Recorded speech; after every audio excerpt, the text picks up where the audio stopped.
Greetings, all! Today, we'll be examining the uncommon Fairy Steel-type Pokemon Tinkatink, the Metalsmith Pokémon, its relatively rare evolution Tinkatuff, and its final rare evolution Tinkaton, the latter two collectively known as the Hammer Pokémon.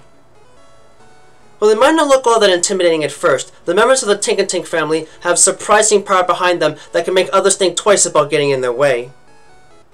Tinkatink have small, bright pink bodies with short legs and flat-bottomed feet, as well as short arms with 3 fingers on each of the hands. The head being mostly spherical with light pink cheek markings, a light pink top knot of flesh on the top of their head, a small mouth with a single tooth in the lower jaw, and silver eyes, further having a large pyramid-shaped chunk of metal growing in the center of their chest.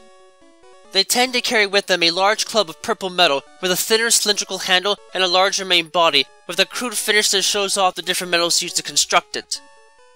Their evolved form, Tinkatuff, have a similar physical build as their pre-evolved form, though with light pink patch on the bottoms of their feet, as well as a pair of metal plates on the sides of their frame instead of near the chest, and their hair is grown much longer into a stylized ponytail of sorts, with an oblong piece of fleshy hair close to it on the left side of their head.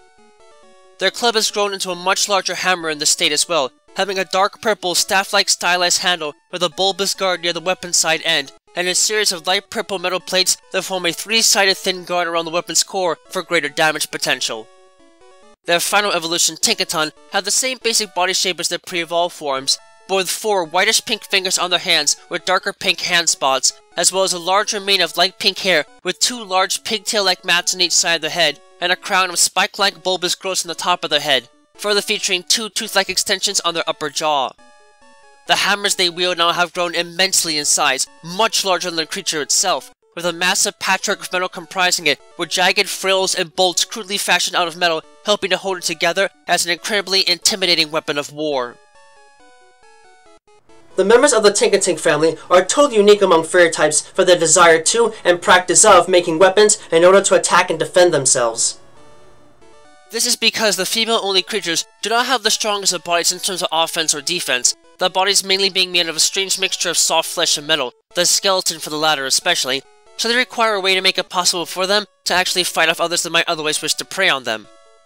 As such, they have developed the unique capacity to use their fairy force powers to meld metal scraps together in order to form crude weapons for offense and defense, with the hammer being their particular weapon of choice, and lithium, molybdenum, purple bronze being their preferred source material. At a young age, these weapons are little more than crude metal rattles of a sort, but as they grow and develop, their metalworking abilities will naturally increase in power and efficiency, and become increasingly able to craft and wield larger and sturdier weapons, eventually reaching the point where the weapon far outclasses their own body in size. While these weapons might seem a bit unwieldy in their hands, especially as adults, they are able to put their full body strength into using the weapons, swinging them with extreme force to make up for the otherwise limited physical strength. This can render them unique forces in battle, but caution is recommended in using them, as they generally do not acquire the strength to be a serious threat in combat until they manage to fully evolve into their adult form. To top it all off, these small beasts are also known to have an incredibly strong sense of will and control over their minds and bodies, and subsequently have access to Mold Breaker and own tempo space abilities, while those that enjoy using a bit of trickery to steal from others when they least expect it can also have Pickpocket as a hidden ability. As far as the stats are concerned in the case of Tinkaton, while the hammers might seem like their biggest selling point, they are more so tools of compensation, as the physical attributes are actually rather lackluster. Despite this, they can still show great stamina and resistance to energy-based attacks, plus they can move rather quickly on their feet, their base HP, special defense, and speed stats being above average for a fully evolved fairy and steel-type Pokemon, so they should not be underestimated in any situation. Starting out, as already noted, Tinkatink used the limited strength and fairy force powers in order to pound scrap metal together to form a thick but hollow club-like hammer of sorts that they can easily wield with a single hand. While crude and not exactly all that powerful, it works well as a bludgeoning device that can deal so notable damage to anything that they strike. However, because these little weapons are rather lightweight and the users a bit on the weak side, it is common for the devices to get stolen right out of their hands, forcing these beasts into harm's way as they try to run to retrieve their weapon. This can make them fairly vulnerable and unlikely to survive outside the ruins they tend to dwell in for protection, but at the very least they generally are not devoid of resources no matter where they go, as the territories often contain Pokemon that they can harvest raw metal from in order to keep going. This is a fairly common occurrence for them in truth, as they are also known to be very picky about how the weapons look, feel, and work, and will reforge their weapons over and over again until they build one that they feel is just right for them. They tend to reuse the same metal when they do this, which allows it to become tempered from repeated working and shaping, thus helping them to build a stronger and more durable weapon that will serve them well up until it is time for them to evolve and build something far stronger to wield.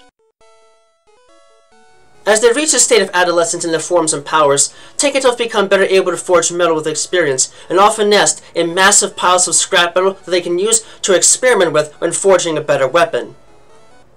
In their case, their hammer of choice is also still hollow, and little more than a somewhat thin framework for a hammer, but the metal that forms it is so tempered and sturdy that it can work just as well as a solid piece of metal while still being light enough for them to carry and wield with their hands. More importantly, these far more effective weapons also allow them to hunt down other sources of metal to make them even better, with Tinkatuff being known to hunt down Poniard and even Bisharp to break off pieces of their body they can then weld into their hammer to make it stronger and more resilient. The process gradually hardens the outside of the metal and makes it much more resistant to bending and cracking, and thus a far more effective weapon, but Tinkatuff generally don't know how much stronger it makes the weapons unless they have a way to directly test its resilience.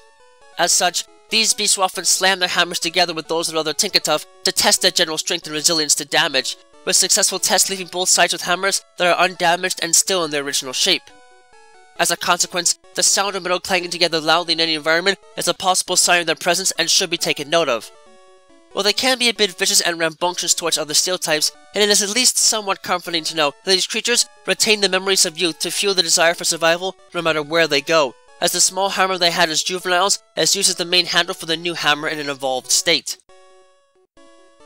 In reaching adulthood, Tinkaton mastered their art of weapon forging and managed to create a powerful weapon so large that it dwarfs not just them in terms of overall size, but, more shockingly, body mass, as their petite little bodies only weigh about 28.7 pounds, while the weapon instead weighs a massive 220 pounds, though this is still fairly lightweight for what might otherwise be expected, given that the weapon is still hollow.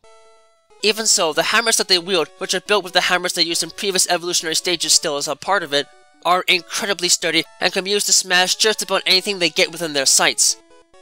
This is important for these beasts for two reasons, the first of which being that they tend to be known as little thieves that like to steal food and other objects from others, and their hammer provides not only a good shield to rest on and use to defend against attack, but a mighty bludgeoning weapon that can intimidate wild Pokémon with relative ease. Secondly, the metal that is used to construct and maintain the hammers has primarily derived from Pokémon like Corviknight, their greatest prey item. While the birds might seem to be out of their reach, Tinkaton solved this problem by using their massive hammers to smash large rocks into the air as projectiles, using precise aim and maximum force to launch the objects in a straight line to track and strike these birds, and knocking them out of the sky and onto the ground, where Tinkaton can then dash over and cave in their skulls with a massive final strike. This kind of daring disposition makes these beasts a noble threat, as while they might not seem that offensively strong, they have access to one of the strongest attacks known in the world, and is acquired immediately after evolution, the Gigaton Hammer attack, in which they use their entire body mass to lift and slam the hammer onto a target with catastrophic blunt force. This attack is so powerful and unwieldy that Tinkaton cannot use it twice in a row without needing to recover with a different move first, but it is nonetheless a deadly weapon for them to have in their arsenal, and renders them far more than just cute faces to look at in any combat scenario.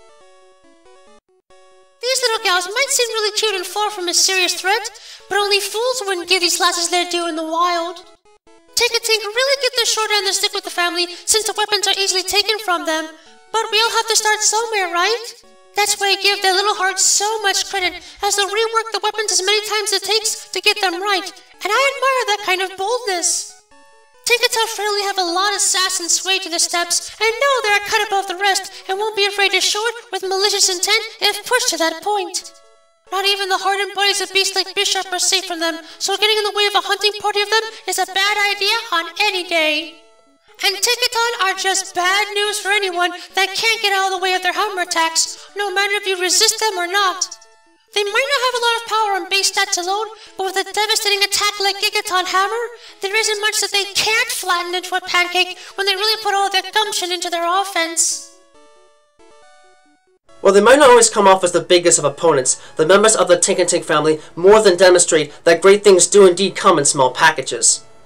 It might take them some time to really make a menace out of themselves, but these little ladies can make a heck of a big impact when push really comes to shove. Just do yourself a favor and make sure you give them a wide berth when they enter the battlefield, because if you're in range, there won't be much that can stop their attacks once they really get swinging with all of their might.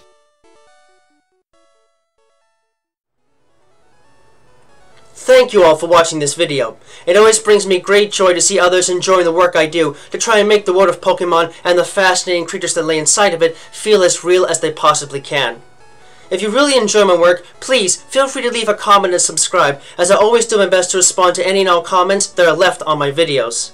In addition, if you wish to learn more about my work and help support it, you can find links to my Patreon page, as well as email and other contact information to my work on DeviantArt in the video description down below. Furthermore, you can find a link to my Discord server there as well if you'd like to get a first glimpse at what videos are coming up next and converse with other fans of the world of Pokemon. Thank you for taking the time to watch this, and have a wonderful rest of your day.